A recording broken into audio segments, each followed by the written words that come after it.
Welcome to Witness Wednesday here on the Walk Boldly with Jesus podcast. I'm your host, Katherine Duggan. However, each Wednesday, I will have a guest give their witness of how God is working in their lives.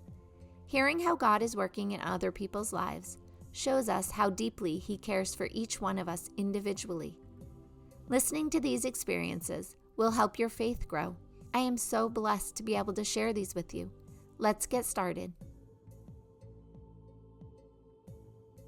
Today, I wanted to replay my witness about Christmas 2023. I felt like with this being Christmas Eve, a Christmas witness would be good. In 2023, it was the year my sister Dee moved back to Connecticut and bought a new house. She had a Christmas Eve party because my aunt used to have one each year, but now she's moving to Florida. I went to Dee's house on Christmas Eve alone as my family wanted to chill out at home. Well, Sam and Noah were both working. It was great to see my parents, Dee, my sister Susie and her husband John, two of their boys and her granddaughter, and then my sister Teresa and her husband Glenn. We ate dinner together and talked. Some played games. It was a really great time. Then, when I got home, Sam and Noah were in the kitchen talking, and then Ryan came down. The boys and I stayed in the kitchen talking for over 2 hours. This in itself is a Christmas miracle, as they are teenagers and so they don't love talking to their parents. We talked about all kinds of things, and it was so great.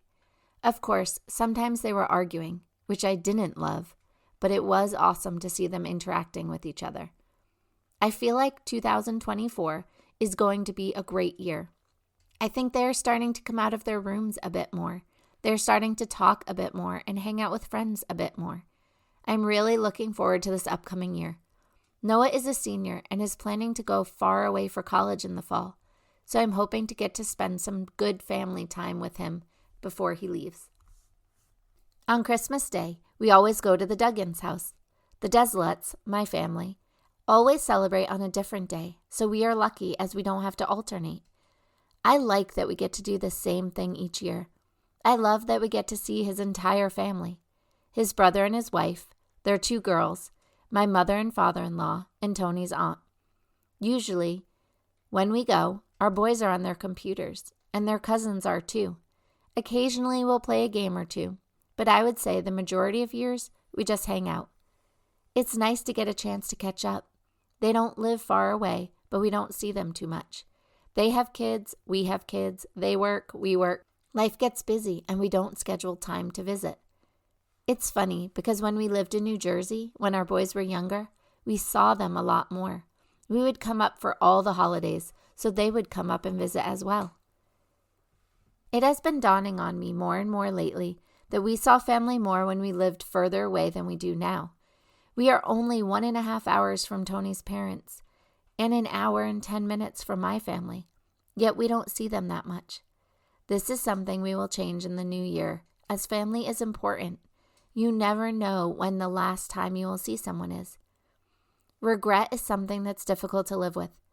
I try to live my life so that I won't have any regrets later.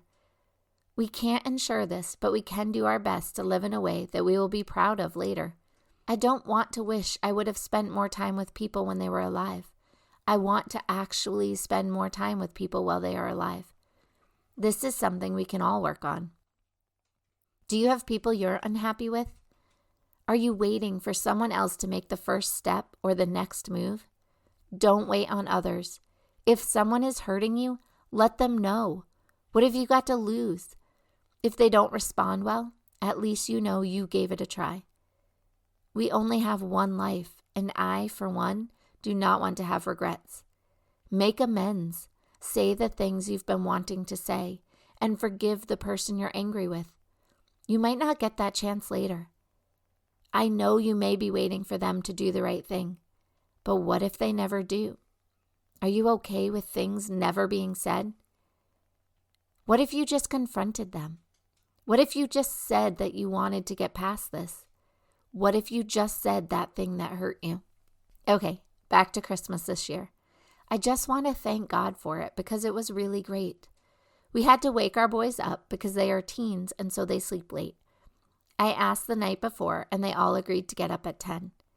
We didn't actually know what to get the boys this year for Christmas, as they didn't give us too many ideas. We got them some pretty practical gifts, and we weren't sure how that would go over. They all had a great time opening gifts, and they all seemed not only happy, but appreciative, which you don't always get with kids, or at least we don't always get it. Then we asked if we could change the plans and leave earlier than we agreed, and no one got upset. They were all okay with it. I had bought myself and the boys matching pajamas so we could do a family photo. They were all okay with that too, and they wore the pajamas all day. When we got to the Duggins house, I realized none of the boys had brought their computers. They were all sitting around the table talking and playing on their phones. I asked if they wanted to play a card game, and they all said yes, so Joni and the boys and I played Monopoly Deal. Then, when Tony's brother and family arrived, we had dinner.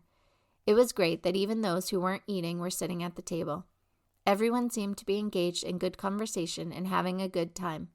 After dinner, the kids opened presents and were really happy with all they received. Tony's mom, Joni, played piano, and then later Kaylee, his niece, also played piano. It was a great day. I hope you had an amazing Christmas too. We have all seen God working in our lives. However, we might not all be aware it is God who is working in our lives. This is why it's so important we start talking about it more. The more we share our experiences, the more people understand how God works and how much He truly loves us. If you would be willing to share any of your experiences of how God has worked in your life, please email me at Catherine@findingtruenorthcoaching.com. CATHERINE at findingtruenorthcoaching.com. Or you can click on the link below. It won't take up much of your time, and your story could be just the story someone needs to hear today. Please prayerfully consider sharing your story. Everyone has one, and the world needs to hear them. I look forward to spending time with you again tomorrow. Remember, Jesus loves you, and so do I. I will have another witness for you next Wednesday. Have a blessed day.